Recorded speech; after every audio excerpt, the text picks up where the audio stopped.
it just seems to happen that Melbourne has actually experienced a 6 or a 5.9 Richter scale earthquake, and that means that virtually the city shook. And I was told that trees swayed, buildings felt as though they were like just uneven platforms.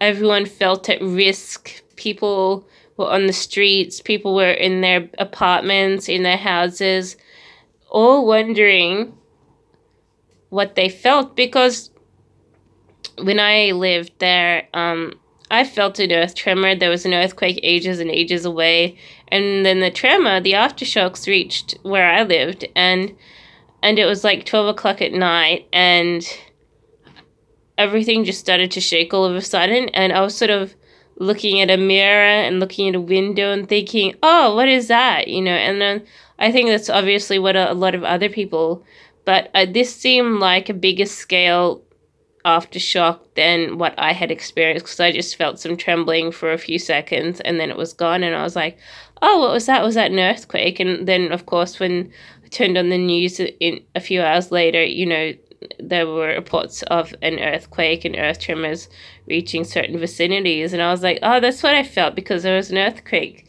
around the time when I felt the tremors and things. So, but this one seemed like, oh, I think it must seem like they just need to have a real earthquake in the city and it would be like doomsday for the whole entire city of so and so 100,000s to millions. I don't know how many people actually live there, but it's packed with people. And so you can imagine people running out on the streets. And there would probably be a lot of collisions between people and nature and just buildings and vehicles because that's what there is near a city. And it would probably be the most exciting but worst day of everyone's life because I think things like earthquakes or even cyclones are exciting in a way because that's something that you don't come across too often unless you're living in the right area. But when you don't have them often or anything and you're not expecting, it's like a big thing to talk about and to experience. So, um, but but you realize how fragile the world is compared to nature. When nature starts kicking it around where you live and things, you think everything's going to be the same because a lot of people wake up and then they go to sleep having virtually the same kind of day every day.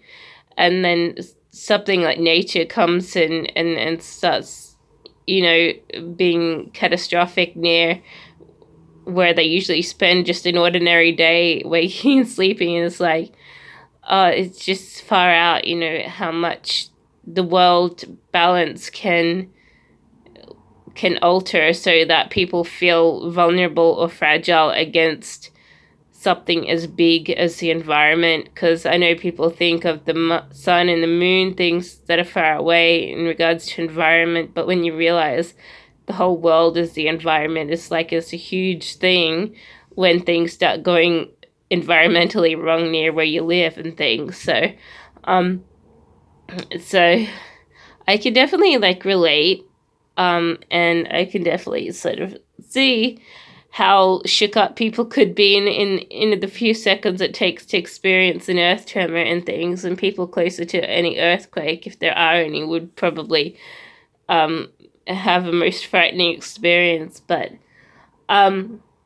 it was all the news today, and I was talking to quite a few different people who were ready to say, oh, we experienced this big earth tremor and the tree shook and the building shook and our feet were moving when we were standing there, and it was really freaky, and we just wanted to run around out on the street. So I was sort of the usual sorts of things. But some people were out in the streets, and I sort of reflected and think, oh, if I was still there, where would I be at around this time in the morning? And I could have been anywhere. I could have been going for a walk down the street or whatever, and I'd be like, if I was there and I was walking out the street, I'd probably be pretty freaked out too. But I sort of have an idea what an earthquake is, so I probably would figure out, it's some sort of earth tremor or earthquake. But until the ground starts opening up, it's nothing too much to be too worried about.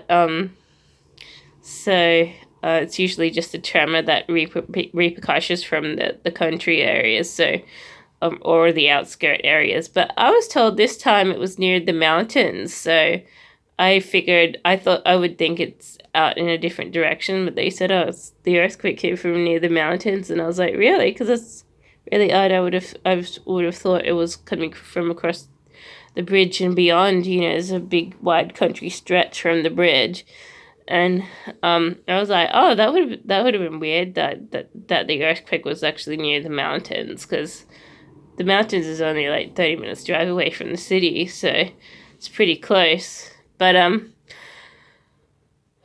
But yeah, it was like,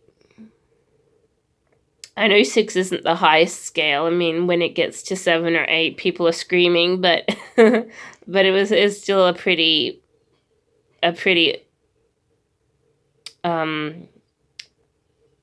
unforecasted event. No one really expected it, and apparently Australia only got wind of it because people in other countries could figure it out what was going to happen before Australia did. So it was sort of an alert that came from across the seas that sort of made everyone wake up and think, oh my gosh, a huge thing.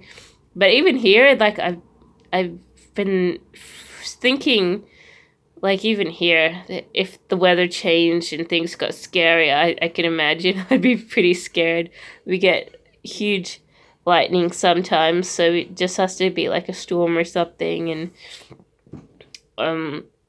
and I'd be like, those lightning rumbles are pretty loud, like some last year, and I think at the beginning of this year there's some really loud ones that sort of really shake the house, and you think a clap of thunder doesn't scare you, but when you realize you need sort of like muffs on your ears to block out the sound after the thunder cracks, it's like, oh my gosh, it's a huge crack, and that just has to aim near your house or something, and something's going to be hit with electricity pretty big. So but so far we haven't had too many huge storms. We just had a few passing lightning strikes, but the claps were like thunderous. Like had to hold my ears. I had to put something over my ears because they were making my ears ring, because they were thunderous claps. And so even here, you can just need nature to start mucking around, and you'll be like susceptible to extreme weather, and it's like no fun. It's exhilarating, but it's also scary. So yeah, but that's something that I've been thinking about in the past 6 months. The dangers of the weather. So yeah, so I could definitely sort of relate to how scary it could get, anywhere in the world. It's like it's pretty